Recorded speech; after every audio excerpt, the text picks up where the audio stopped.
Hi friend, luto tayo ng Chinese. Ayan o.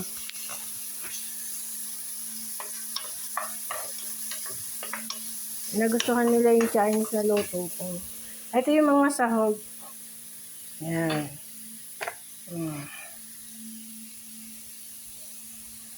Yung manok. Magsasaing na rin ako para sa kanila. Papakulo tayo ng tubig. Kailangan mapula-pula yung sibuyas.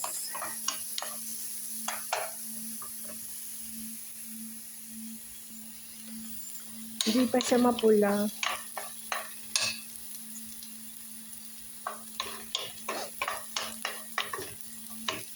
Kailangan natin mapula-pula. Hindi pa rin nakulo yung aking tubig. Kasi dito sa Saudi, kailangan kukulo yung tubig, lalagyan mo siya ng asin bago mo ilalagay yung bigas. Pero yung bigas, bababari mo na. Nababad ko na yan ng mga 5 minutes.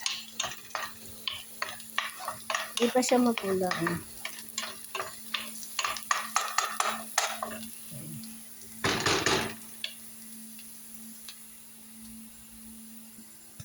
Nahulog ko na yung bigas. Kumulo na yung tubig. Pero nung hinulog ko yung bigas, wala. Hindi na siya kumulo ulit. Tatakpan natin. Konti lang yung pula na sibuyas. Pero pwede na natin hulog ang manok. Hulog natin tong manok. Yan yung Chinese.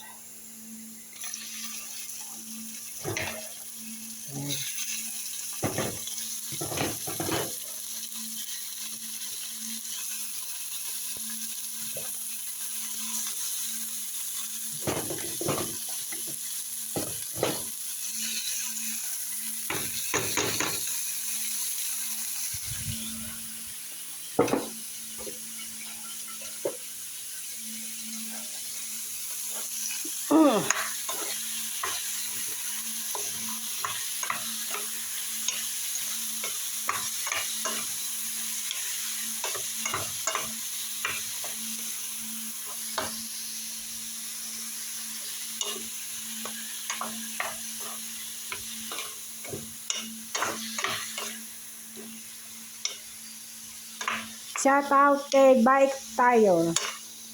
Kahapon nalimutan kita, sorry ha. Ni-scribe na kita. Ano mo rin ako, scribe mo rin ako. Bike tayo. Shout out. Yan, ganyan. Tapos, huwag natin itong Maggi. Yung carrots, kasi matagal maluto ang carrots. Kaya ang carrots sinuuna ko. Kasi bago yung Yan. Ganyan luto ko ng Chinese. Dalawa lang ang nilalagay kong niya.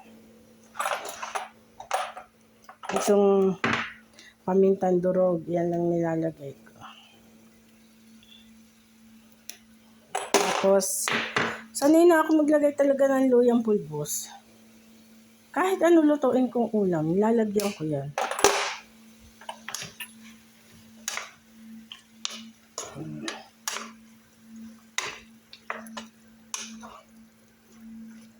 Yaan lang muna natin itong kanin natin. Hindi pa rin siya nakulo. Pero pakulo na siya. Dito ang kanin, lagyan na asin, mantika.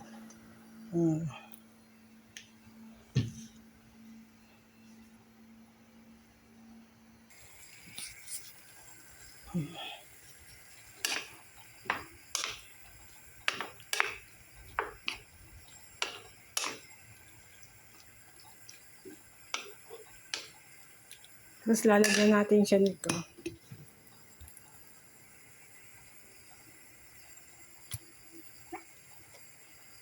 Ito yung soy-soya nila na medyo matamis.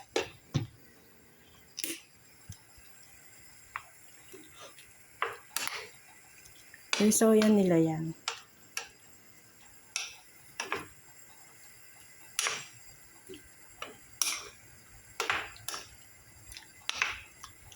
Parang kailangan natin lagyan ng konting tubig. Kasi para mag-ano siya. Yung bang pampalabo.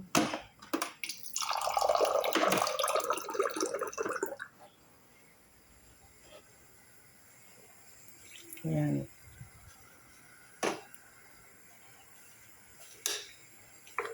Kasi lalapot yan eh. Kailangan maluto yung manok. Kusa siyang lalapot. Kasi itong ating kanin, kumukulo na. Pero hindi pa siya luto. Hindi pa siya luto.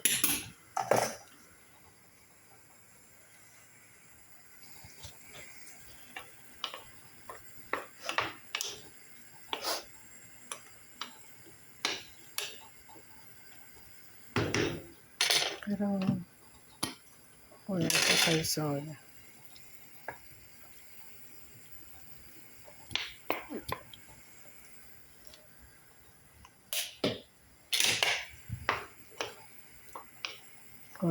Ihulog na natin yung ano. Tingnan muna natin anong lasa. Tabang ng kaunti. Lagyan natin ng kaunting asin. Ito yung iodized nila, pinaka-asin.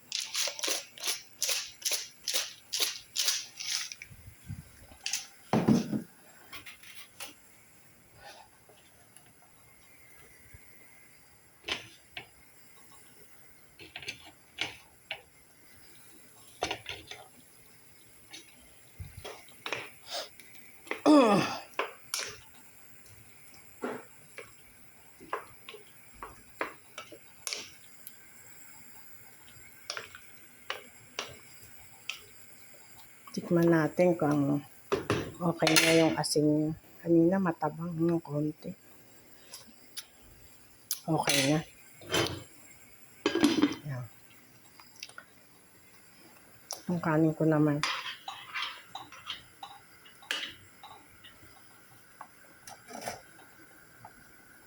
Hindi pa, matigas pa yung kanin. Matigas pa yung kanin niya.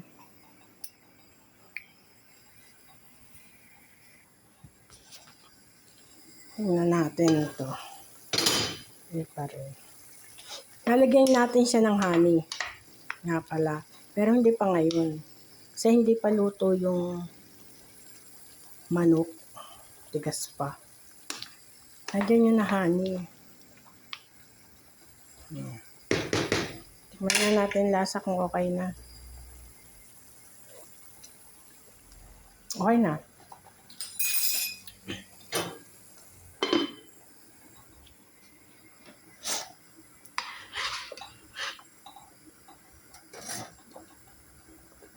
Low pa. Baka ako magkamali. Hindi pa talaga.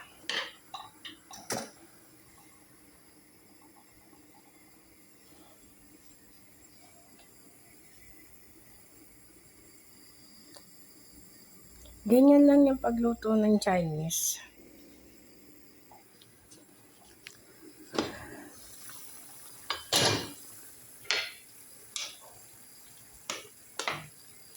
Pag naluto na yung manok, saka natin lalagyan ng honey. Hindi pa, matigas pa yung manok. Tigas pa yung manok.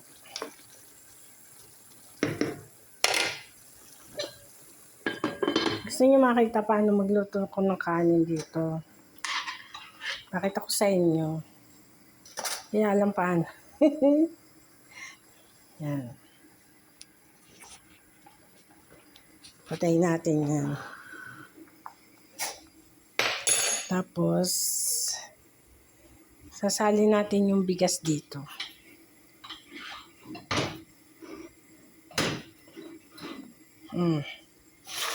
Salin yan. Yan, ganyan. Ganyan ako magluto dito ng kanin. Yan din kasi tinuro ng amo ko eh. Tinanggal yung tubig, oh.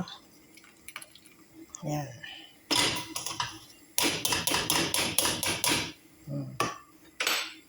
Tapos, lalagyan mo siya ng tubig na mainit. Yung malinis, hindi yung tubig doon sa pinakuluan ng bigas.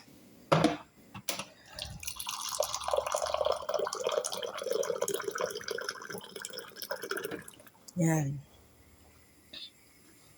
Ganyan ako magluto ng kanin. Bagay, yan naman ang turo niya sa akin. Yan. Bago lalagyan ng jejetun.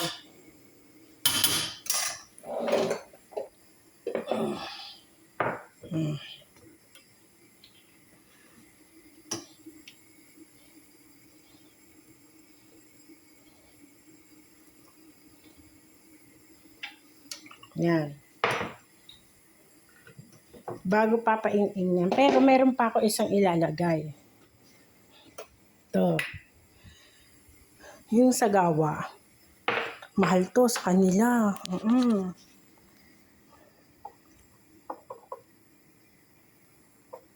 Bubudburan natin ng konti. Para gusto na mo ko medyo may pula-pula. Yun o. Hindi ko makuha. Yan. Ganyan lang mga friend. Tapos iin-inin na yan. Dito naman sa maliit na apoy. Ito ilalagay. Yan.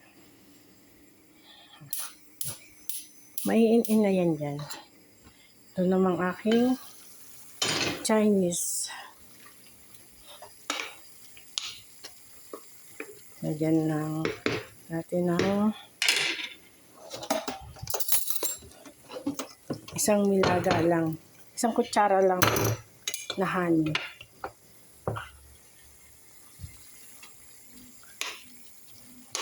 Hayaan lang natin siya lumapot dyan. Pag lumapot na yan dyan, yun. Luto na siya. Ayan na, ganyan lang yan. Sarap. Ganyan lang siya. Pero hindi pa rin siya masyadong luto. Maluluto na yan kasi palalaputin pa natin yan dyan eh. Yan. Ganyan lang yung luto ko ngayon mga friend. Dami ko hugasin. Bye-bye na.